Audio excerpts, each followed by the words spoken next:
Hey everyone, and welcome to Real Life Real Crime Daily for Wednesday, December 27th, and I'm Jim Chapman. Woody Everton and Mike Agavino have the holidays off. We're not going to let you go too long without getting your true crime fix. At the start of Real Life Real Crime Daily, every Monday we would release our Crimes of the Century series. This series covered some of the most prolific crimes of our lifetime, but none of them stood out more than the O.J. Simpson trial. So in this Best Of series covering the crimes of the century, we bring you back to one of our best that aired February 27th, 2023. And this is another one of our Crimes of the Century episodes. We are calling this one the Trial of the Century. Okay, and look, the Trial of the Century all started with Rodney. So on March 3rd, 1991, it was around 12:30 a.m., some officers with the California Highway Patrol attempted to stop a speeding white Hyundai. The driver of the car failed to pull over and instead led them on a high-speed chase. When the driver eventually stopped on the corner of Osborne Street and Foothill Boulevard in the Lakeview Terrace neighborhood of Los Angeles, several units of the LAPD had joined the chase. The motorist and his two passengers were ordered out of the car and onto the ground. Across the street, a witness caught the following events on camera, and this is key because this was in the infancy of filming this stuff on the side of the road, right? Now it's commonplace. Through the footage, though the footage was grainy and shaky, it showed a group of mostly white LAPD officers violently beating the black motorist. His name, you already know, is Rodney King. For the next several minutes, the officers repeatedly struck King with batons, kicked him, and shocked him with a taser. King suffered multiple skull fractures, a broken leg, brain damage, and other less serious injuries. The footage aired on local television stations, leaving viewers shocked and furious. Television stations around the country and the world eventually picked it up. 4 of the officers involved were charged with excessive use of force. Now, Woody, what other charges could they have been hit with in that situation? I don't know. It's got to fall back to they actually were trying to do their jobs, and obviously they went above and beyond with the ass whooping the beat down they put on Rodney King's. I don't know where that would fall into the excessive force. Of course, if this was proven, which later on it wasn't, but if it was proven, then they violated civil rights and everything else. And obviously, when this stuff happens, it puts a lot of pressure on, especially the mayor's office. And in response, the mayor of L.A., Tom Bradley, formed an independent commission on the LAPD nicknamed the Christopher Commission. The Christopher Commission concluded that Rodney King incident was not an aberration of the LAPD, that there was a significant number of officers who repeatedly used excessive force in recent years, and that this was a symptom of a larger cultural and structural problems in the department. Due to the charged nature of this case, a state appellate court panel ruled that the 4 officers would not receive a fair trial in Los Angeles. So they moved the trial, and they moved it to Simi Valley, which is nearby Los Angeles. And during the trial, the defense argued that what the video didn't show was that King was under the influence of alcohol and was in violation of his parole. He was resisting arrest and had charged at one of the officers in an aggressive manner. The footage showed King attempted to get up several times, in which the officers said they thought was a threat. So, on April 29th, 1992, the Simi Valley jury acquitted all 4 men. After the verdict, as you would imagine, people started pouring out into the streets of L.A. Angry and in disbelief, there was protesting and rioting, which led to one of the largest civil disturbances in U.S. history. Over the next 5 days, the city burned and more than 60 people died, and you may not realize that. It's a huge number. It's a huge number. I remember it vividly. 100%. This was Los Angeles in the early 1990s, y'all, and it would be all too fresh in the minds of Angelenos when 1994 came around. August the 3rd, 1985 in Canton, Ohio at the NFL Football Hall of Fame. The MC steps up to the mic and begins announcing. He's a two-time All-American from the University of Southern California and the 1968 Heisman Trophy winner. He was one of history's most heralded rookies when the Buffalo Bills selected him as the number one player in the entire 1969 draft. He rushed for 11,236 yards. He may be best remembered for a sensational 1973 season when he became the first running back in history to rush for over 2,000 yards with 219 yards in the next to last game against New England and a 200-yard output in the finale with the New York Jets. He totaled 2,003 yards, tops for a 14-game season in history. He led the league in rushing in 1972, 1973, 1975, and 1976. He was named the NFL Player of the Year in 1972, 1973, and 1975. He played in 6 Pro Bowls. And now, let me introduce you his former coach, Lou Saban. Saban speaks. Let it be said that he is far more than just a great athlete. He is a giant amongst his peers. In a business that too often forgets its own, he has never forgotten his friends.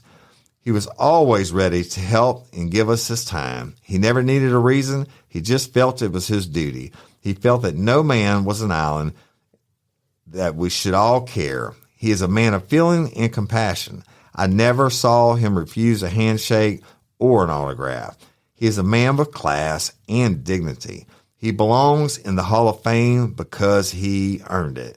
These are the words of Lou Saban, former coach of the Buffalo Bills. He approached the podium, looked around, and took in the spectacle of former players, friends, and family surrounding this monument to the National Football League and began to speak. Well, let me get started by thanking the Hall of Fame committee for the kindness and consideration they have shown my family, my friends, and myself in making us all feel welcome here.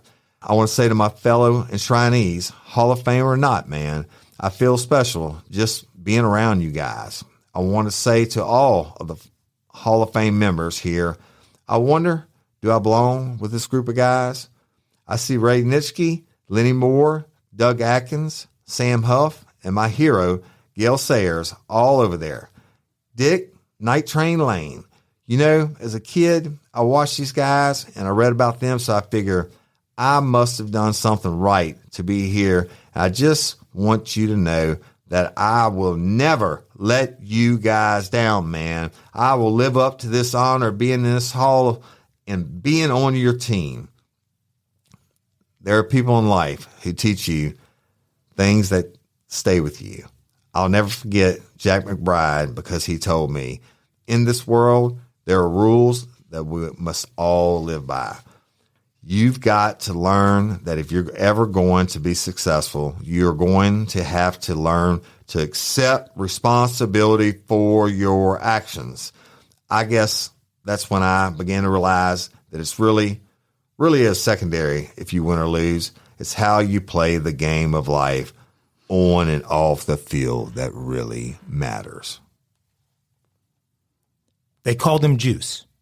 His name is Orenthal James O.J. Simpson. While Simpson was winning his Heisman Trophy at the University of Southern California, he was already assessing the possibilities of a Hollywood career. He began acting while at USC and appeared on the TV show Dragnet in a role as a potential police recruit.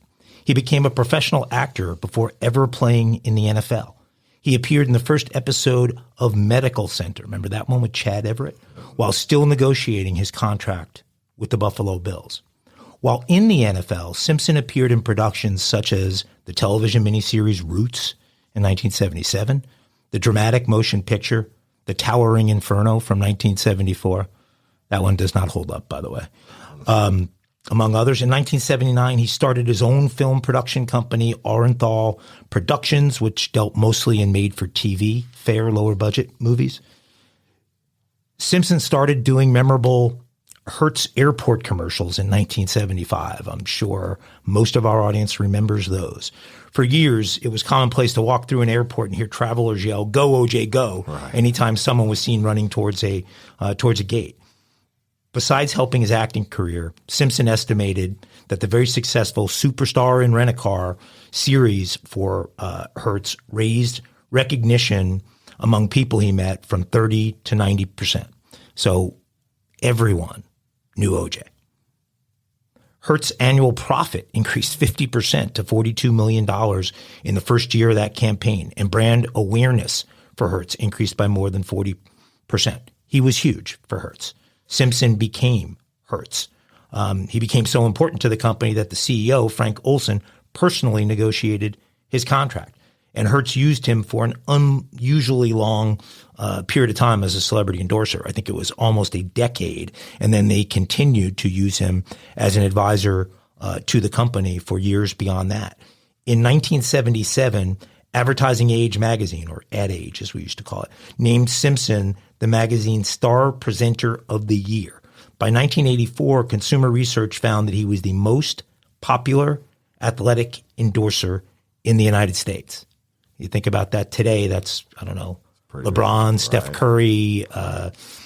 As Simpson's amazing NFL career came to an end, he well understood that his style, his good looks, his charisma would provide even more lucrative opportunities in front of the screen. So pardon the pun, but Juice squeezed everything he could out of them. Oh. In all, Simpson was in 36 movies. He produced 9 movies on his own, and he appeared in a bunch of series like In the Heat of the Night, Roots, Here's Lucy, Cade's Country, Ironside, Medical Center, It Takes a Thief, Dragnet. Perhaps his most memorable work, and my favorite of the things he did, was his ongoing comedic role as Officer Norberg in the Naked Gun series, which had 3 movies, one that came out in 88, one in 91, and one ironically in 94. Surely you've got to be kidding. I'm dead serious, and don't call me Shirley. Sorry. Leslie Nielsen was classic in those. George, what was his name that played the serious guy? God, that actor was in every movie too. I can't think of his name. But anyway, very funny movies. And you watched him in movies. You saw the way that he played the game of football. You saw the way he carried himself in sports coverage as a commentator. He did Monday Night Football. He did the NFL on NBC. I mean, he was a huge national presence. You might even say at that point in time, he was kind of a national treasure. I mean, by 1994, he had amassed a fortune, more than $10 million, probably way more than $10 million. And he was earning well more than $1 million every year. Remember, 1994 was a lot more than it is today. And that was just on his endorsement money. So the acting roles would come on top of that. So very few people on the planet had it better than O.J. Simpson had it in 1994. And so with all that money and all that fame, it's no wonder he chose Brentwood as his home. Brentwood is a rich enclave on Los Angeles' west side. If you've ever lived in L.A., there's that west side attitude. If you are living in the west side, which would be areas like Beverly Hills, Pacific Palisades, obviously Brentwood, Bel Air, those kind of areas, you're carrying your nose about 6 inches higher up in the air than most of the rest of us that lived in L.A. With all the money and all that fame, he ends up in Brentwood, and Brentwood streets house prominent movie stars, celebrities, world-class residents, all of whom prefer the area for its beautiful landscape, great atmosphere, and luxury amenities. There are great restaurants there. The Getty Museum is there. The views of the Santa Monica Mountains are fabulous from there. Home values in Brentwood average $3.5 million, making this a popular choice among the Los Angeles elite, and it is. The area of Brentwood where Simpson lived was 94.3% white and 5.6% Hispanic. Add those numbers together, it's 99.9% non-black. Simpson also became a member of one of LA's most prestigious country clubs or golf clubs, Riviera Country Club. For you fans of golf, it is now the venue for the Genesis Open every year. It is one of the 4 tracks in LA that are the most elite, the most desired to become a member of. Many, many, many famous members at Riviera. Many major championships have been played at Riviera. It's a spectacle, that golf course. Simpson was arguably as well known and well liked at this point in time, again, as any athlete of the era. Muhammad Ali, Kareem Abdul-Jabbar, Chris Evert, Reggie Jackson, a bunch of others you can name. Like I said, he's arguably at that point in time, he's the LeBron, the Steph Curry, Michael Jordan of that period. Maybe just a step behind what Jordan was in the 80s and 90s, but he was a very, very big deal. I found it ironic that of all the coverage of Simpson and the trial and everything that went on, that Golf Digest, which is the most popular golf magazine on planet Earth, did a unique story during the trial. They actually sent a writer out to Brentwood, and that writer called around and arranged rounds of golf with members of Riviera that often played with OJ. So he's trying to get the feel from OJ's buddies about OJ. And a couple of things from that article I thought were particularly interesting. So the writer's playing rounds with these members that are friends. And, one of the members immediately, like in the first couple of holes they're playing, starts sharing OJ jokes. So you get the members of OJ's club that are telling OJ jokes in the early days of the trial. So one of them was, "What's OJ's latest game?" The answer: "Pin the glove on the honky." Nice. The bad news is they found OJ's blood all over the crime scene. The good news is his cholesterol count is only 125. Right. I'm sorry, that's not. None of the guys that the writer played with volunteered that that they thought OJ was innocent. The feeling at the club was that he looked pretty damn guilty. One friend shared, quote, "We're adults and we're less worked up about it than the general public. This is an old boys club. The guys here understand these emotions. We've all had problems with ex-wives and have contemplated killing them at one time or another. Not that we'd ever do it." The chick pissed him off. Spark something uncommon this holiday with just the right gift from Uncommon Goods. The busy holiday season is here, and Uncommon Goods makes it less stressful with incredible hand-picked gifts for everyone on your list, all in one spot. Gifts that spark joy, wonder, delight, and that's exactly what I wanted feeling. Hey, y'all, I ordered a super cool piece. It's a candle with a sculpture of LSU's Tiger Stadium on top of it. And each officially licensed laser-cut wooden replica features up to 4 layers of detail, creating a bird's eye view of a specific football field, seating section, and more. And every label includes your stadium's name, the team's logo, and school location. And it has a coconut, soy, vegan wax infused with sandalwood smell that creates tailgates and touchdown scent profile, reminiscent of game day. It's invigorating like fresh cut grass and nostalgic like smoke from a pre-game grill, and calming like the crisp autumn air of a new semester on campus. Y'all, I love it. I have it at the base of my TV, and I'm ready to watch the Tigers play on Saturday night, right? Uncommon Goods. Look, when you shop at Uncommon Goods, you're supporting artists and small independent businesses. And many of their handcrafted products are made in small batches. So shop now before they sell out this holiday season. Uncommon Goods looks for products that are high quality, unique, and often handmade or made in the U.S. They have the most meaningful out of the ordinary gifts anywhere. They even have gifts you can personalize. From holiday hosts and hostess gifts to the coolest finds for kids, to hits for everyone from the book lovers to diehard sports fans. Uncommon Goods has something for everyone, not the same old selections you can just find anywhere. And with every purchase you make at Uncommon Goods, they give $1 to a nonprofit partner of your choice. They've donated more than $3 million to date. So to get 15% off your next gift, go to uncommongoods.com/RLRC. That's uncommongoods.com/RLRC for 15% off. Don't miss out on this limited time offer. Uncommon Goods, we're all out of the ordinary. Hey ladies, are you feeling overwhelmed by hormonal changes? Well, you're definitely not alone. There are more than 1,000 hormone disruptors living in our environment right now. It's in your food, your water, the air you breathe, the clothes you wear, your skincare products. They all mess with your hormones. Then there's the natural hormone changes your body goes through, premenopause, menopause. And while it's a natural process, it doesn't mean you have to suffer through it. The good news is you don't have to suffer through it anymore, because now you have Hormone Harmony, a formula made only with herbal ingredients that are shown to reduce hormonal symptoms in women of all ages. Hormone Harmony is not just a hormone support and supplement. It's become a phenomenon.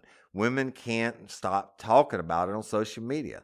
A bottle of Hormone Harmony is sold every 24 seconds. And the biggest benefit? Well, my wife says it makes her feel like her own self again.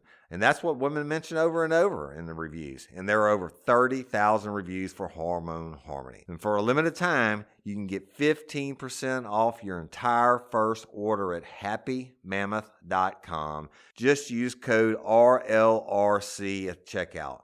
That's happymammoth.com and use code RLRC for 15% off today. That's happymammoth.com and use code RLRC. The writer asked the members if the members felt, scandalized by what was going on. And one of the responses was, we're too powerful. See that guy pointing to a guy in another tee box. The gentleman he pointed to happened to be a man by the name of Stephen Bochco, who in that era was the producer on the television side, the number one moneymaker in the business, a guy that was making north of $50 million a year. And the guy said, what OJ did or didn't do to his ex-wife is of no consequences to that guy, pointing at Bochco. If OJ is found not guilty, he'll come back and we'll play with him like nothing ever happened. OJ's friend shared that members playing at other clubs had been submitting scores for OJ that were being entered on the computer. If you play golf, the idea is to keep your handicap high so that when you're betting against other players, you have an advantage. And this is the level of snobbery we're talking about. People playing in some of these prestigious clubs around LA were submitting low golf scores under OJ's name to lower his handicap so that if he did get off and began playing again, he'd find himself in difficult straits to make money betting because his handicap would be so low. Right. Yeah, so here's O.J. Simpson. He's living a life of abundance and privilege, as Mike just said, and in one of the West Side's wealthiest enclaves, playing golf at one of the snootiest clubs. He's hanging around with the elite narcissist, and he's about to play the race card. Let's get back to the beginning and go through the sequence of events that led to the trial of the century. So June 12th, 1994, exactly what happened sometime after 10 o'clock on a Sunday night is still disputed, but most likely a single male, but perhaps the perpetrator and a bystanding friend, came through the back entrance of Nicole Brown Simpson's condo on Bundy Drive in the prestigious Brentwood area of L.A. In a small, nearly enclosed area near the front gate, the man brutally slashed Nicole, almost severing her head from her body. Then he struggled with and repeatedly, actually about 30 times, stabbed Ronald Goldman. Now, Ronald Goldman was a 25-year-old acquaintance of Nicole's, who had come to her condominium to return a pair of sunglasses her mother had left earlier in the evening at the Mezzalina restaurant. A person would later post a sign outside the Mezzalina reading, "Don't forget your sunglasses." So just after midnight, Nicole's howling Akita with blood on its belly and legs attracted the attention of a neighbor who then discovered the two bodies. The ill-fated investigation of the Brown, Simpson, and Goldman murders began. Nicole Brown Simpson's ex-husband, former football great and media personality O.J. Simpson, meanwhile, was aboard an American Airlines flight to Chicago. Simpson had taken off from Los Angeles at 11:45 after receiving a ride to the airport in a limo driven by Alan Park, who was an employee of the Town and Country Limousine Company. The limousine had left the Simpson estate on Rockingham Avenue about a half hour late after Park called to report at 10:25 that no one answered his ring at the door. Very important. Park observed a man he assumed to be Simpson enter his house at 10:56. Mike, wouldn't that be kind of cutting it close? I know you fly all over the world.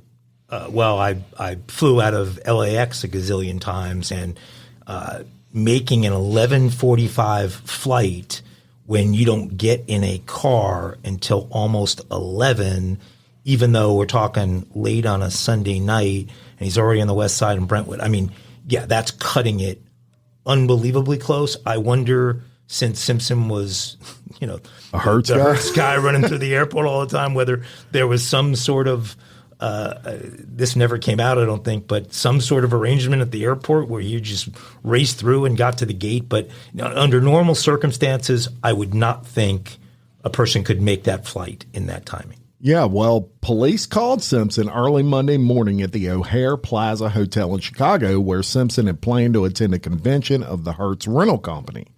When informed that his wife had been killed, Simpson did not ask how, when, or by whom. He did, according to his later testimony, smash a glass in grief, badly cutting his left hand. Now, prosecutors would have a different explanation for the injury. Simpson boarded the next flight to Los Angeles, arriving home about noon to find a full-scale police investigation underway. Police tape stretched across his front gate and cardboard tags marked bloodstains on the driveway.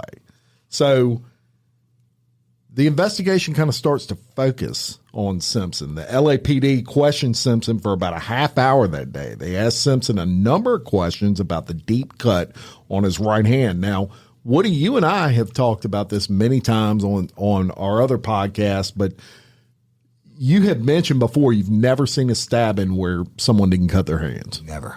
Never seen someone, especially in a brutal stabbing to death, where they didn't cut themselves. So that was obviously something the LAPD was also up to speed on, and they really wanted some answers to that. Now, Simpson initially claimed he didn't know the source of the cut. Later in an interview, he suggested the hand was cut when he reached into his Bronco on the night of the murders, then reopened the cut when he broke a glass in his Chicago hotel room after being informed of the murder. From the standpoint of the police, the interview was remarkably inept. Officers did not ask obvious follow-up questions, and whole areas of potentially fruitful inquiry were ignored. So unhelpful was this interview that neither side chose to introduce it into evidence at the trial. Eventually, police accumulated enough evidence indicating Simpson's guilt in the murders and that they sought and obtained a warrant for Simpson's arrest. Now, under the agreement worked out with Simpson's attorney, Robert Shapiro, Simpson was to turn himself in at police headquarters by 10 o'clock in the morning of June 17th. This was the day following Nicole's funeral. When Simpson didn't show by the agreed upon time, police told Shapiro that they would be driving to his Brentwood home to pick him up. Sometime after 1 o'clock, 4 officers knocked on Simpson's front door. Soon, they and Shapiro discovered that Simpson had disappeared, off it turned out, or perhaps the most famous ride in American history since Paul Revere warned Bostonians of the arrival of the British. I watched the entire thing live. Yeah. Yeah, which interrupted my Knicks Right. Playoff That's the game was on. I remember that now. I also watched it live, and I'm sure many of our listeners did as well. And what they may not realize is Simpson left behind a letter. It was addressed to whom it may concern. It had all the markings of a suicide letter. It ended, "Don't feel sorry for me. I've had a great life, great friends. Please think of the real OJ and not this lost person. Thanks for making my life special. I hope I helped yours. Peace and love, OJ." Now, around 6:20, a motorist in Orange County saw Simpson riding in the white Bronco of his friend, A.C. Callings, and notified police. Soon, a dozen police cars, news helicopters, and some curious members of the public were following in pursuit of the Bronco. With Simpson's arrest in his own driveway, after making the arrest, police discovered $8,750 in cash, a false beard and mustache, a loaded gun, and a passport in Callings' vehicle. For the prosecution, yeah. Things that make you go, Yeah. So for the prosecution, the biggest mistake of the trial may well have been to file the Simpson case in the downtown district rather than, as would be normal procedure, in the district in which the crime occurred. In this case, that would be Santa Monica. Now, implausibly, the prosecution explained his decision as an effort to reduce the commuting time of prosecutors and better accommodate the expected media crush. Whatever. bullshit.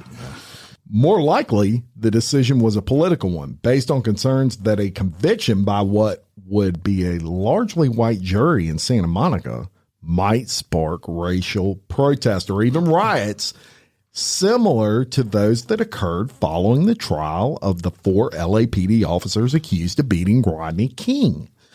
The prosecutors probably believed that their case against Simpson was so strong that even the more racially diverse jury, likely in downtown LA, would have no choice but to convict. Now, once the trial began, there would be other blunders, and that's saying it in sugarcoating it.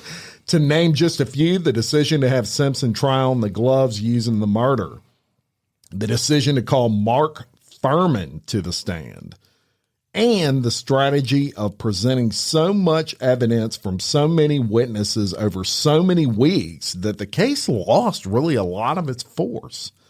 Now, on July 22nd, 1994, Simpson answered the question, how do you plead? At his arraignment with absolutely 100% not guilty, Your Honor. Yeah. Months of discovery, jury selection, and hearings on issues such as whether to permit cameras in the courtroom and the admissibility of DNA test results followed. Yeah. And y'all, now we're going to the jury selection. Jury selection got underway on September 24th, 1994 in Judge Ito's courtroom. Present that day were 250 potential members of the jury and the judge, Simpson, and lawyers for both sides. Participating for the defense in the jury selection process were attorneys Robert Shapiro and Johnny Cochran, as well as highly respected jury consultant Joe Ellen Demetrius. The prosecution was represented by Marsha Clark and Bill Hodgman and jury consultant Don Vinson. Judge Ito explained procedures to the potential jury members and warned them that the trial might last several months. The remark about the expected length of the trial prompted Simpson to moan loudly, "Oh, God, no, my kids, my kids." Ito told jurors they must complete a 79-page, 294-question questionnaire, including questions proposed by both the prosecution and defense. In addition, they were to complete a 1-page hardship questionnaire designed to determine jurors who could be initially excluded from the selection process. Potential jurors complained about the lengthy questionnaire, which took about 4 hours for many people to complete. They also were overheard muttering complaints about the personal nature of many of the questions about their beliefs concerning the causes of domestic violence, about their feelings concerning interracial marriages, about whether they ever provided a urine sample to be analyzed for any purpose. Jury selection continued for 2 months. Judge Ito excluded from consideration potential jurors who violated his strict rules relating to exposure to the media. One juror was excluded for watching cartoons with her kids, another for waking up to a clock radio. On October 18th, Faye Resnick's book on Nicole Simpson's relationship with O.J. hit the bookstores, causing Ito to order a temporary halt to jury selection and to tell potential jurors, I forgot to tell you to stay out of the bookstores. And y'all, I got that book the day it came out. A week later, Ito dealt with another controversy.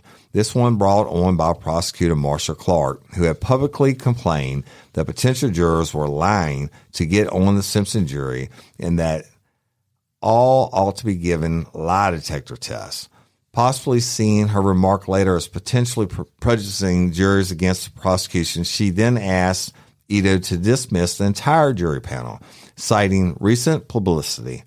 He refused. During the voir dire process, each potential juror took a seat at the conference table. Also seated at the table were lawyers for both sides and Simpson, sitting not more than 6 feet from the people that might soon judge him. The object of voir dire, from each side's perspective, is not to get a fair jury, but rather a prejudiced one that's prejudiced in their favor. In theory, what results is a fair jury, one from which both sides have excluded potential jurors that are at least likely to be sympathetic to their cause. Jurors who give answers that indicate that they have prejudged the case can be challenged for cause. Others can be excluded using a limited number of peremptory challenges. Attorneys can exercise their peremptory challenges for almost any reason: body language, appearance, dissatisfaction with answers, but not for reasons of race or sex.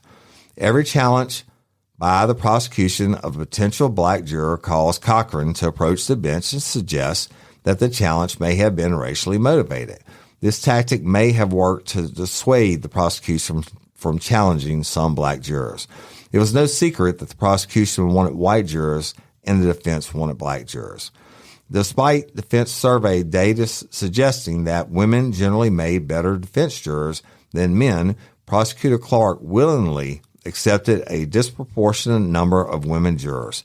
She reportedly believed, wrongly as it turned out, that female jurors responded well to her courtroom style. The defense simulated jury tests had indicated that black females disliked Nicole Simpson, believing that she was irresponsibly milking money from a famous black man, and that they would also likely be hostile to a hard-edged female prosecutor such as Marsha Clark.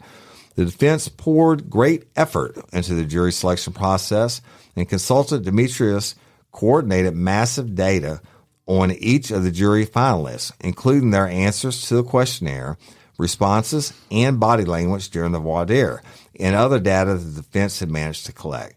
This data was put into a computer, and each juror ranked according to their likely sympathy to the defense.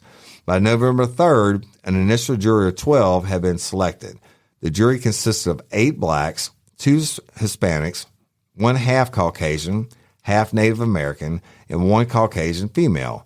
15 alternates were selected over the next few weeks. On December 4th, the jury was assembled and given cautionary instructions by Judge Ito. They were told that the trial would begin on January 4th and that they could expect to be sequestered for the duration of the several-month trial. Wow. Crazy, right? I remember everything from her, them making her change her hair to all kinds of shit. I'm talking about Marsha Clark. So outplayed. Yeah. I mean, before the teams got on the field, they so outplayed in advance of the game even beginning. But on Tuesday, January 24th, 1995, the game did begin. The trial began. Reporters and camera persons converged on what writer Dominic Dunn called the Super Bowl of murder trials. Judge Lance Ito, in his opening remarks, told those assembled in the courtroom that he expected to see, quote, some fabulous lawyering skills. Yes, he did. Christopher Darden, if you remember, he wasn't mentioned in the jury piece, but he, along with Marsha Clark, were the primary prosecutors. He led the prosecution's opening statement by portraying Simpson as an abusive husband and a jealous lover. He told the jurors if he couldn't have Nicole Brown Simpson, he didn't want anybody else to have her. Marcia Clark followed with a statement laying out the facts, proving Simpson's guilt that the prosecution would establish during the trial. The next day, Johnny Cochran gave an opening statement for the defense in which he presented a confused timeline of events and suggested that Simpson was so crippled by arthritis that he couldn't have possibly pulled off a double murder. Cochran told the jury that the defense would prove that the evidence against Simpson was, quote, contaminated, compromised, and ultimately corrupted. Over the next 99 days of trial, the prosecution put forward 72 witnesses. The first set of witnesses suggested that Simpson had the motive and opportunity to kill, and then the second set suggested that Simpson had in fact used that opportunity to kill his ex-wife, Ann Ronald Goldman. So the first group of witnesses included relatives, friends of Nicole Brown Simpson, friends of OJ, the 911 dispatcher, and that they were all produced to demonstrate that Simpson had a motive and that there was a history of domestic abuse between he and Nicole. Nicole's sister, Denise Brown, described seeing OJ at the dance recital of his daughter earlier that day. His daughter's name is Sydney. She said that Simpson looked scary, looked like a madman. She told of a dinner attended by her and Nicole and other friends in which OJ grabbed Nicole's crotch and said, quote, "This is where babies come from and this belongs to me." Tearfully, she told of an incident in which an enraged Simpson picked up his sister and threw her against a wall. Ron Shipp, a friend of OJ's, testified that Simpson once told him, "I've had some dreams of killing Nicole." A 911 dispatcher took the stand so that the prosecution might play for the jury a terrifying 911 call from Nicole describing the ongoing assault by Simpson. I want to let you guys give a listen to that 911 call. 911 emergency. Can you get someone over here now to 325 Gretna Green? He's back. Please. Okay, what does he look like? He's O.J. Simpson. I think you know his record. Could you just send somebody over here? Okay, what is he doing there? He just drove up again. He just drove somebody up. over. Okay, wait a minute. What kind of car is he in? He's in a white Bronco. But first of all, he broke the back door down to get in. Okay, wait a minute. What's your name? Nicole Simpson. Okay, is he the sportscaster or whatever? Yeah. Okay. Thank you. Wait a minute. We're sending the police. What is he doing? Is he threatening you? I'm going nuts. Okay, has he threatened you in any way, or is he just harassing you? You're going to hear him in a minute. He's about to come in again. Okay, just stay on the line. I don't want to stay on the line. He's going to beat the shit out of me. Wait a minute. Wait, just stay on the line so we can know what's going on until the police get there, okay? Okay, Nicole? Uh-huh. Just a moment. Does he have any weapons? I don't know. Okay. He went home, now he's back. The kids are upstairs sleeping, and I don't want anything to happen. Okay. Has he hit you today or no? No. Okay, you don't need any paramedics or anything? Okay. You just want him to leave? My door. He broke the whole back door in. And then he left and he came back? And he came and he practically knocked my upstairs door down, but he pounded it, and then he screamed and hollered, and I tried to get him out of the bedroom because the kids were sleeping in there. Mm-hmm. Okay. And then he wanted somebody's phone number, and I gave him my phone book and put my phone book down to write down the phone number that he wanted, and then he took my phone book with all my stuff in it. What? What does he say?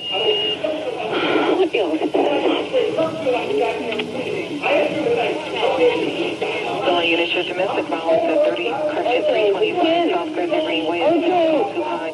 The suspect is now entered in the shelter, and it is refusing to leave. Call too high, incident 4221, already 825 children involved.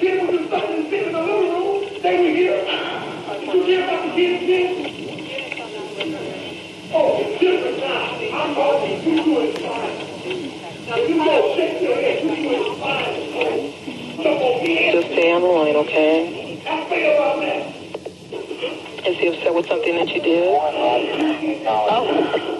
long time ago, it always comes back. The call kind of speaks for itself.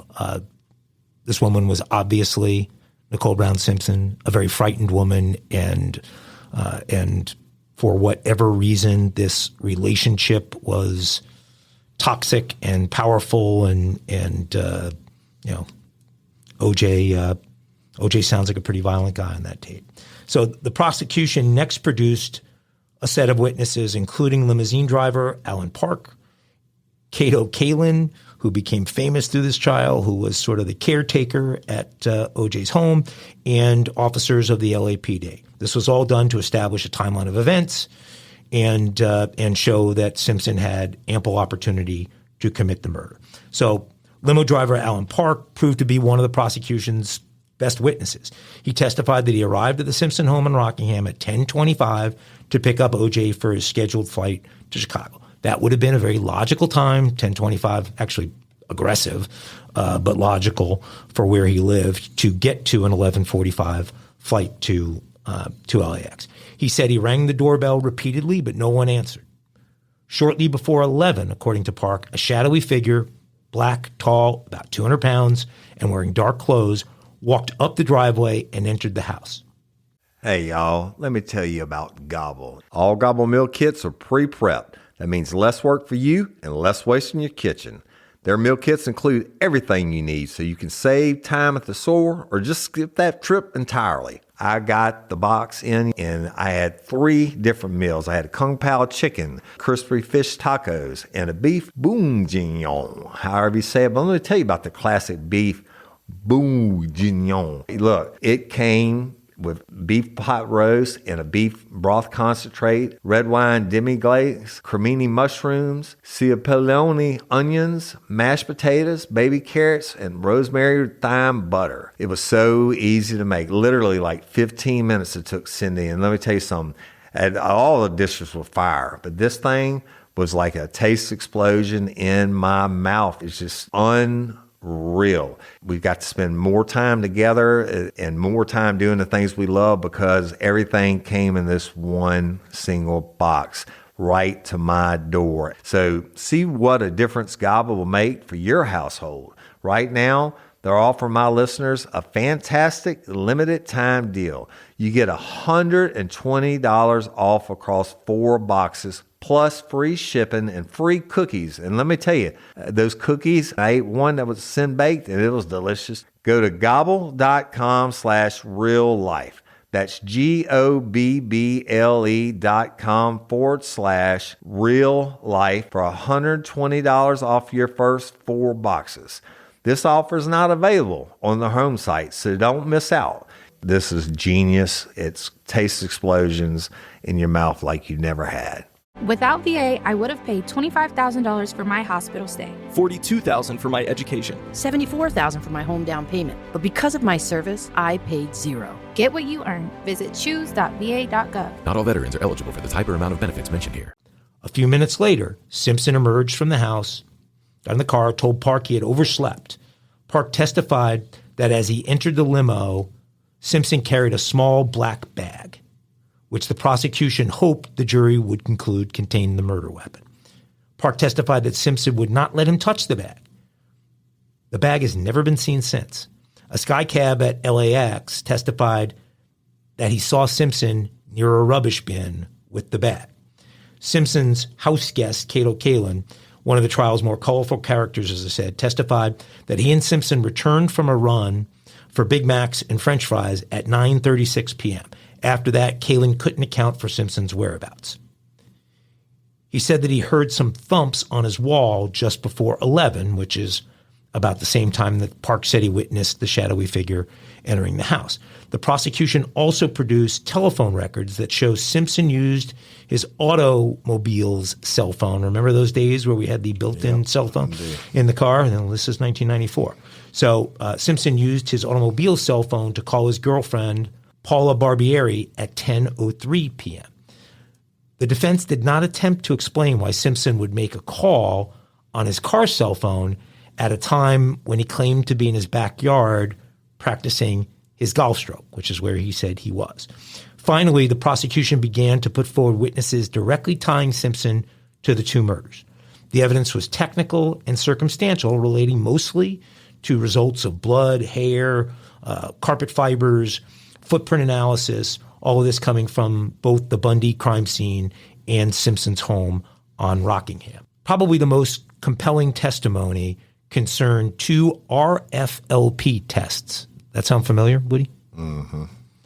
Restriction fragment length polymorphism, basically genome testing. And at the time, trials didn't use DNA tests. Right. This was state-of-the-art DNA testing for the mid-1990s, and this was the first trial ever to use DNA testing as evidence. The tests indicated that blood found at the crime scene could have come from only 1 out of 170 million sources of blood, and that O.J. Simpson fit the profile. Folks, at that time, there were less than 300 million people living in the United States. Right. And so if it's 1 out of 170 million, there were possibly 2 people in the United States that blood could have belonged to, one of them being O.J. Simpson. The second came from blood found on 2 black socks at the foot of O.J.'s bedroom. According to the prosecution testimony, only 1 out of 6.8 billion sources of blood matched that sample. Nicole Brown Simpson might well have been the only person on earth whose blood matched the blood found on the socks. So we have 2 blood sources coming from 2 different people, one of which Nicole was likely the only person on earth that blood matched, and OJ was one of possibly 2 people in the United States that blood matched. That's pretty strong evidence, Scott? Strong. And the other one should have been Cato Kalin's. On cross-examination of the prosecution's DNA expert, the defense had little choice but to begin to develop the theory that either the blood samples were contaminated or they were planted by corrupt police officers. The LAPD officer who found the bloody glove outside Cato Kalin's bedroom, boom, Jim, outside Cato Kalin's bedroom, turned out to be a godsend for the defense's corrupt police. Outside Cato Kalin's bedroom turned out to be a godsend for the defense's corrupt police theory. His name, the officer, Mark Furman. He testified for the prosecution on March 9th and March 10th. In his book about the trial, Robert Shapiro wrote, quote, "A suddenly charming Marcia Clark treated him like he was a poster boy for apple pie and American values," unquote. 3 days later, F. Lee Bailey, for the defense, began a bullying cross-examination of Furman in which he asked the detective whether, in the past 10 years, he had ever used the N-word. Furman replied that he absolutely never had done so. It was a lie. Yeah, and let me tell you, F. Lee Bailey ate his lunch, chewed him up and spit him out. And I don't care if you're telling the truth or not. You look across and you see F. Lee Bailey about to cross-examine you, you're going to get nervous. Wow, that was something to see. Now, the second prosecution disaster followed. Prosecutor Christopher Darden, having just proven that Nicole purchased one of the only 300 pairs of these exact gloves months earlier, and overwhelmingly confident that the bloody glove belonged to Simpson, decided he was going to make a dramatic courtroom demonstration. He would ask Simpson, in full view of the jury, to try on the gloves worn by Nicole's killer. Judge Ito asked a bailiff to escort Simpson to a position near the jury box. Crazy. Darden instructed Simpson, pull them on. Simpson seemed to struggle with the gloves and said, they don't fit. See, they don't fit. Yep. Later, it would turn out that there were good reasons why they wouldn't fit. The gloves may have shrunk because of the blood. Photos would turn up showing Simpson wearing ill-fitted gloves, but the damage had been done. Later, Cochran would offer the Boom Jim memorable refrain, if it don't fit, you must quit. And everybody's heard that. And let me tell you, Christopher Darden should have known those gloves would shrink when they had blood on them. Huge mistake of many for the prosecution. And you can't make not one mistake with this defense team, I can tell you. They also allowed him to put on those clear plastic liners. Yes. first, which yes, would tighten the gloves naturally. And look, as you look at that video, you can he was acting a little bit there when he was trying to pull him down. It looked a lot tougher than it could have been. But look, big mistake by the prosecution. As any good attorney will tell you, you never ask a question you don't already know the answer to. So a field trip included the judge, the jury, lawyers for both sides, the defendant, and a bevy of trailing media types illustrate how the defense early on in the trial saw the race issue as playing to its advantage on a jury that included 9 African Americans. The trip to the Bundy Avenue crime scene and Simpson's Rockingham home was intended to provide the jury with a better basis for understanding testimony concerning locations of the bodies, gloves, and socks. The defense saw it as an opportunity to put a favorable spin on Simpson's life. Before the jury arrived at Simpson's home, down came a picture of Paula Barbieri, OJ's girlfriend, who was white.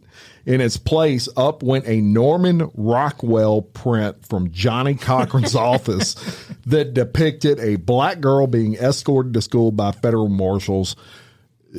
Just great defense attorney work there. Pictures of Simpson standing with white golfing buddies were replaced with a picture of his mother and other black people. A Bible was installed conspicuously on an end table in the living room. The tour seemed to go wonderfully well for the defense. As the group toured his home, Simpson pointed to a backyard play area and said, "That's where I practice my golf swing." Yeah, for real. And y'all, when they call them the dream team, I always say the trial lawyers are really putting on a show, and these people did it. The dream team, the strategy of Simpson's defense team called the dream team in the media was to undermine the prosecution's evidence concerning motive and suggest Simpson was physically incapable of committing the crime, raise doubts about the prosecution's timeline, and finally to suggest that the key physical evidence against Simpson was either contaminated or planted or both. On July 10th, 1995, Simpson's daughter, Arnell, took the stand as the first defense witness. She would be followed by Simpson's sister and his mother, Eunice Simpson. By the time Simpson's mother finished her testimony, it was apparent to some courtroom observers that the jury members were showing more empathy for the Simpson family than for the families of the victims. As successful as it turned out to be, the defense effort was not without its own miscalculations. Simpson's doctor, Robert Huizinga, testified that O.J., despite looking like Tarzan, was in about as good of condition as Tarzan's grandfather and suffered from arthritis and other problems. The prosecution, however, produced a video taken shortly before the murder showing Simpson demanding physical exercises. Especially embarrassing for the defense was a quip on the tape from Simpson as he performed an exercise that consisted in part of punching his arms back and forth. Simpson suggested people might try this workout with the wife. The most talked about aspect of the defense case undoubtedly concerned Mark Furman, the LAPD officer who had found the bloody glove and who, as a prosecution witness, denied using the N-word. It turned out that Furman had used the N-word many times, and it was on tape. Laura Hart McKinney, an aspiring screenwriter from North Carolina, had hired Furman to consult with her on police issues for a script she was writing. McKinney taped her interviews with Furman, who not only used the offensive racial slur, but disclosed that he had sometimes planted evidence to help secure convictions. The defense wanted McKinney on the stand, and they wanted the jury to hear selected portions of her tapes. The prosecution strenuously objected, arguing that McKinney's testimony was irrelevant, absent some plausible evidence suggesting the evidence was planted in the Simpson case. The prejudicial value of the testimony, the prosecution insisted, would exceed its probative value. Judge Ito, somewhat reluctantly, allowed the defense evidence. Ito's decision opened the door for the defense to offer its rather fantastic theory that Furman took a glove from the Bundy crime scene, rubbed it into Cole's blood, then took it to Rockingham to drop it outside Kaylin's bedroom to frame Simpson. It may not, however, have been Furman, but rather a soft-spoken Chinese-American forensic expert named Henry Lee that won Simpson his acquittal. Lee had solid credentials, smiled at the jury, and provided what seemed to be a plausible justification for questioning the prosecution's key physical evidence. Lee's raised doubt with blood spatter demonstrations, his suggestion that shoe print evidence suggested more than one assailant, and his simple conclusion about the prosecution's DNA test, something's wrong. He might have, as Christopher Darden speculated after the trial, been the person who gave the jury permission to do what they wanted to do anyway, acquit Simpson. Jury forewoman Amanda Cooley called Lee a very impressive gentleman. Another juror agreed, describing Lee as the most credible witness, a person who had a lot of impact on a lot of people. And y'all, I actually went to a forensic class that Henry Lee did at a homicide convention I went to. He is a genius. So by the time closing arguments began in the case, the trial had already broken a record that was set, ironically, by the Charles Manson case as the longest jury trial in California history. The jury had been sequestered for the better part of a year, and they were definitely showing signs of strain and exhaustion. Judge Ito was under attack for allowing the trial to drag on and for his seeming inability to keep lawyers under control. I mean, you remember what a mess it was. Marcia Clark's summation for the prosecution sought, among other things, to do damage control on the Furman issue. She denounced Furman as a racist, the worst type of cop, and as someone we didn't want, quote, on this planet. But she told the jury that doesn't mean there was a frame-up. She took the jury again through the prosecution's mountain of evidence. They used puzzle pieces on a video screen that, as she talked, would come together and in the end be aggregated and reveal the face of O.J. Simpson. Darden followed Marcia Clark, telling the jury that Simpson could be, quote, a great football player and, quote, a murderer as well. In case they didn't know that you could be both of those things. Cochran, on the other hand, added controversy to an already very controversial trial when he did his summation. His co-counsel, Robert Shapiro, was later to condemn Cochran's closing for, quote, not only playing the race card, but playing it from the bottom of the deck, unquote. Cochran compared the prosecution's case against Simpson to Hitler's campaign against the Jews. He said, there was another man not too long ago in this world who had those same views, who wanted to burn people, who had racist views, and ultimately had power over people in this country. People didn't care. People said he's crazy. He's just a half-baked painter. This man, this scourge, became one of the worst people in the world, Adolf Hitler, because people didn't care, didn't stop him. He had the power over his racism and his anti-religionism. Nobody wanted to stop him. And so Furman wants to take all black people now and burn them or bomb them. That's genocidal racism. Is that ethnic purity? We're paying this man's salary to expose these views. The jury spent only 3 hours deliberating. I remember being braced for it to be days or maybe weeks, and they took 3 hours deliberating a case that had produced 150 witnesses, had taken over 133 days, had cost taxpayers more than $15 million, and it took them 3 hours. As America watched at 10 a.m. Pacific time on October 3rd, 1995, Ito's clerk, Deirdre Robertson, announced the jury's verdict. Quote, we, the jury, in the above entitled action, find the defendant, Orenthal James Simpson, not guilty of the crime of murder. Simpson sighed in relief. Cochran pumped his fist and slapped Simpson on the back. The dream team gathered in a victory huddle. From the audience came the searing moans of Kim Goldman, Ron's sister, and the cry of his mother, Patty Goldman, oh my God, oh my God. Simpson announced after the verdict that he would devote the rest of his life to tracking down the real killers of his ex-wife. Yeah. But he would soon be preoccupied with a civil trial.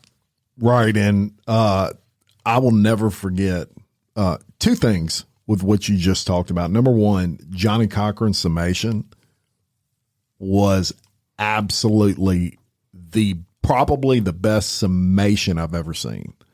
Like him or hate him, he had a job to do, and he did it. And it was a work of art from a defense perspective. Probably one of the best attorneys of all time is Johnny Cochran. That being said, doesn't mean OJ didn't do it. It just means from an attorney perspective, he had the best.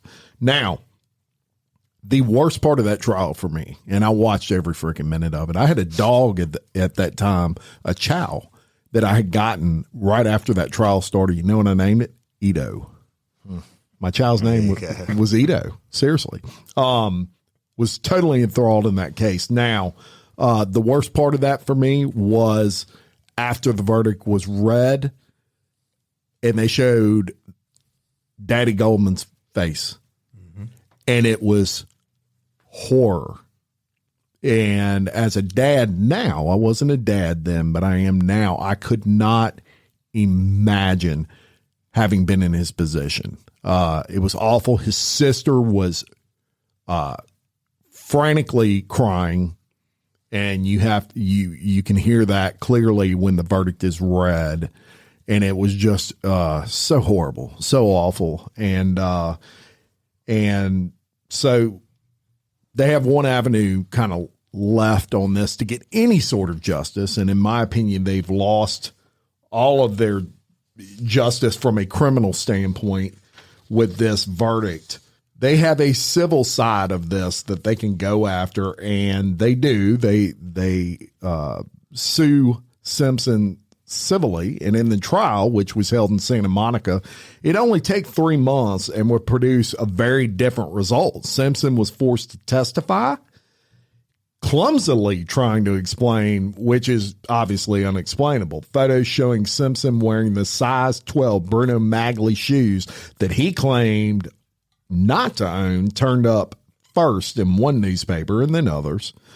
The judge in the civil trial, Horatio Fujisaki, proved he was no Lance Ito and prevented the Simpson defense from introducing fanciful theories of a top-to-bottom conspiracy. That was one thing Ito was, Judge Lance Ito was criticized for, was in the trial kind of being starstruck by the F. Lee Baileys and the Johnny Cochrans and all these Dream Team lawyers. So Horatio Fujisaki, no Lance Ito in that case. Now, after 17 hours of deliberation, the jury concluded, using the preponderance of the evidence test applicable in civil cases, that O.J. Simpson had wrongfully caused the death of both Ronald Goldman and Nicole Brown Simpson. The jury ordered Simpson to pay compensatory damages of $8.5 million and punitive damages of $25 million. Under California law, however, Simpson can continue to survive on the $25,000 a month income from a judgment-proof pension fund. Isn't that crazy? You know what that is? Yes, it's his pension for football. It's his NFL pension. So the NFL Players Association negotiated into their deal somehow that nothing could take priority over that pension being delivered to former players. Even murder. Even being. That's shocking, y'all. Yep. Now, in 2000, Simpson moved to Miami, Florida. Florida is one of the few states where assets such as home and pensions cannot be seized to pay civil liabilities from other states. Simpson's legal troubles still were not over, however. In 2007, Simpson coordinated a gunpoint assault and robbery of 2 sports memorabilia dealers in a Las Vegas hotel room. Simpson claimed that he was simply trying to recover memorabilia that was rightfully his, but the jury thought otherwise, and Simpson received a 9 to 33-year sentence for robbery, assault with a deadly weapon, and kidnapping. He served his term at Lovelock Correctional Center near Reno, Nevada. He was granted parole in 2017, and all restrictions on movement and behavior were lifted by the Nevada Parole Board on December 1st of 2021. Now, prison was not easy on Simpson, who in 2015 was slammed against the wall and threatened with death by a white supremacist inmate after Simpson cut ahead of him in line for medicine. 3 months later, a former cellmate of Simpson also threatened to kill him when O.J. refused to pay him the amount of protection money he thought he was due. In 2006, a publisher announced a book written by O.J. Simpson called If I Did It. I read that one too, unfortunately. The publisher told the AP, "This is a historic case, and I consider this his confession." In the book, Simpson describes angrily confronting Nicole and Ronald Goldman at Nicole's condo on the night of the murder, knife in his hand. Then he writes, "Something went wrong, and I know what happened, but I can't tell you exactly how," he continues. "The whole front of me was covered with blood, but it didn't compute." Interestingly, in Simpson's account of the murder, he describes himself as having been accompanied to the condo by a friend named Charlie, who was shocked by the bloody turn of events.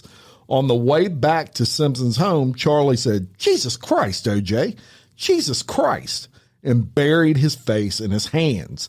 The announcement of the book met with a barrage of criticism. Ronald Goldman's sister, Kim Goldman, on CNN's Larry King Live, expressed the outrage of victims. "He's telling us one more time, I'm going to continue to get away with killing your family members, and I'm not going to honor the judgment. Look at me." The criticism caused HarperCollins to recall the book. A court seized the book as an asset to pay off Simpson's civil damages, and the book was retitled If I Did It, Confessions of the Killer. I'm glad my book fee went to give back some of the compensation. Cause. Of course, y'all, they're talking about double jeopardy. O.J. could say whatever he wanted to, and they couldn't try him again for it. So looking back, the Simpson trial was in one sense just a trash novel come to life. But in another sense, it was a great trial. It revealed in a way that got everyone's attention the polarization of racial attitudes on issues such as law enforcement. It showed that African Americans are, on the whole, much more likely to suspect police of racism and misconduct based on their experiences than are whites.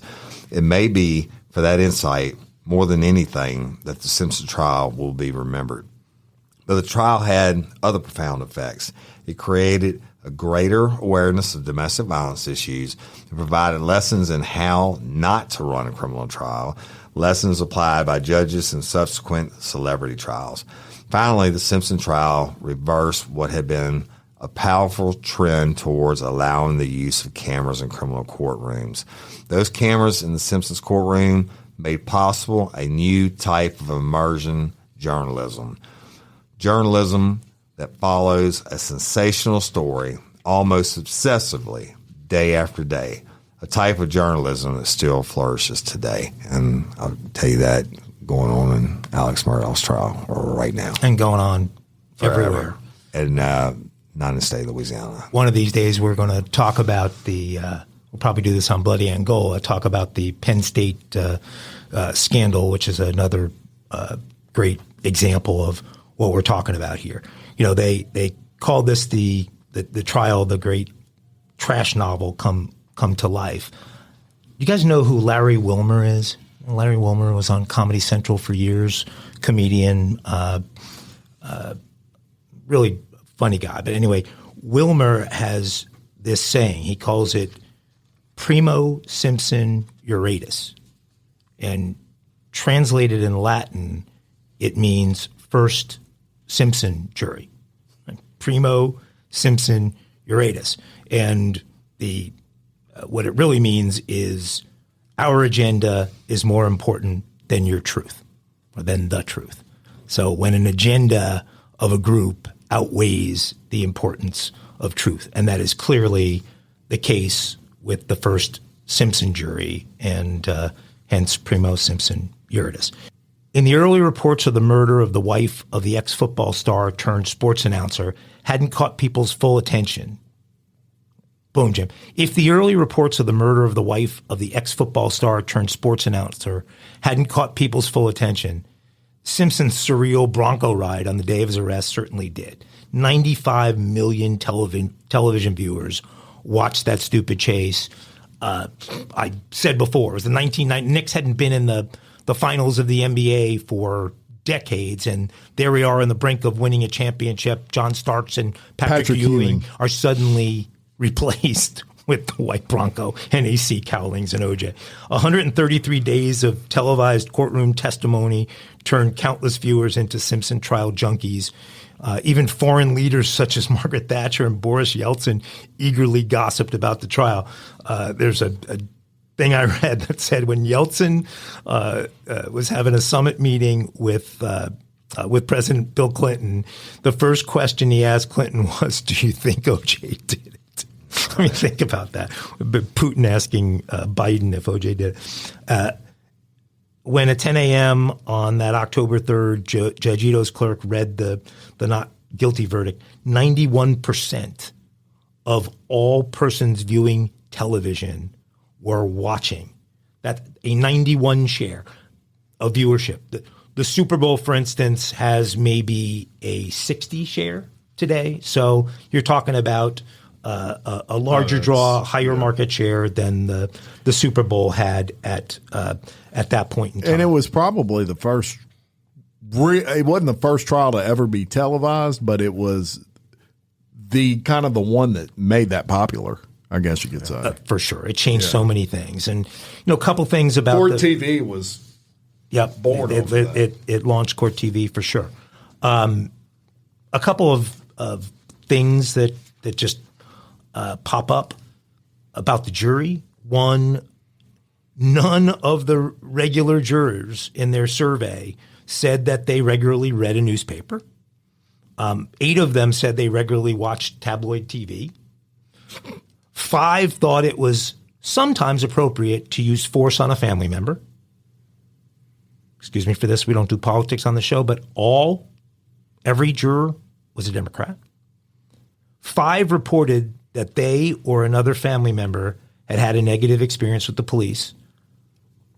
So the prosecution did a great job during jury selection.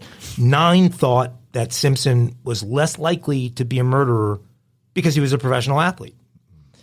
The racial composition of the jury was obviously strongly influenced by the decision of the prosecution to file downtown because of the Rodney King thing rather than Santa Monica. The jury would have been constituted very, very differently if that had been the case. The other thing you don't hear about is, and curious your response on this, Woody, the decision of the prosecutors not to seek the death penalty cost them the advantage of not having a, quote, death-qualified jury.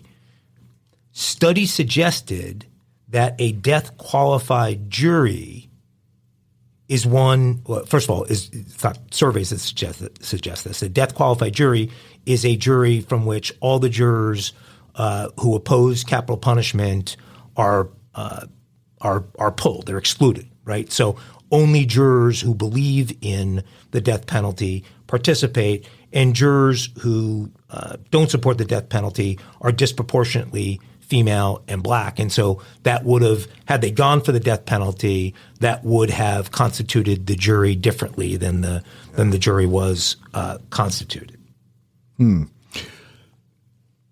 Yeah. Well, I think that whole case was all down to Mark Furman. And I think that that was enough reasonable doubt with his racial issues. I'm not going to say regardless of jury. I think when you got that kind of defense team and you've got a guy that they just hung out to dry with Mark Furman, that was the key component. Because that's enough of a doubt to say he could have planted evidence. For sure, but here's the point, though. The DNA evidence said that the blood on the socks no doubt could only have come from one person on planet Earth, and the blood on the gloves could only have come from possibly 2 people in the United States. So, because Mark, there's no doubt. Mark Furman woke up that morning and decided he was going to go kill OJ's wife and plan it on him. But you're right. No, I totally think part get it because look, guess OJ what? did it. Mark Furman's made way more money than OJ. He's now the consultant on all these news channels and fucking law enforcement. Is he really? Absolutely. Yeah, he consults on a lot of things. On professionally consultant on national news. I think the point of all of the DNA stuff, I think there was two problems with that. Number one, it was in its infancy, so not a lot of people understood it. Right. But number two, the defensive side of that is the blood was planted. Yeah. So just because, Johnny Cochran said it eloquently. He said, we're not debating it's her blood on his socks. We're debating that it's there because of him. And here's the deal. You've got a guy, a racist. It doesn't, you're absolutely right. And they did their jobs. Dream Team did their job, not proving that he was innocent, but proving there as he couldn't be found guilty beyond a reasonable doubt. There certainly was probable cause for the arrest, the cuts and the blood and everything else. At the end of the day, they did their job. Furman fucked it up. The prosecution fucked it up, and you had to come back. And then they played the race card times 10. Furman helped them on that.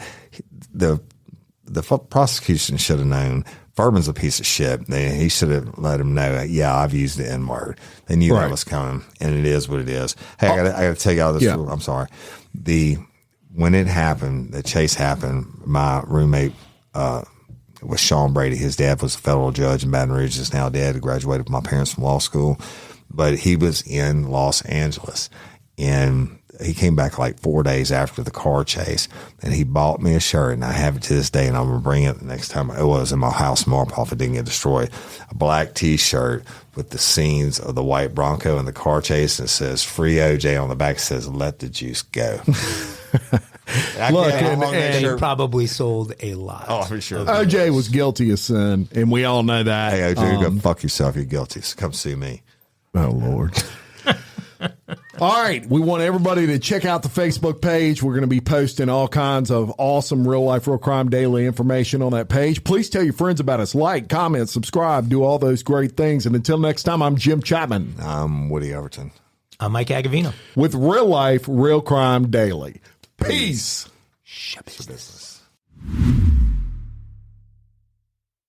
We hope you enjoyed our Best of Crimes of the Century series, and we'll be back tomorrow with another Best of series covering the world of serial killers. So look for that. And until next time, I'm Jim Chapman. And for Woody Everton and Mike Agavino, we are your host of Real Life, Real Crime Daily. Peace.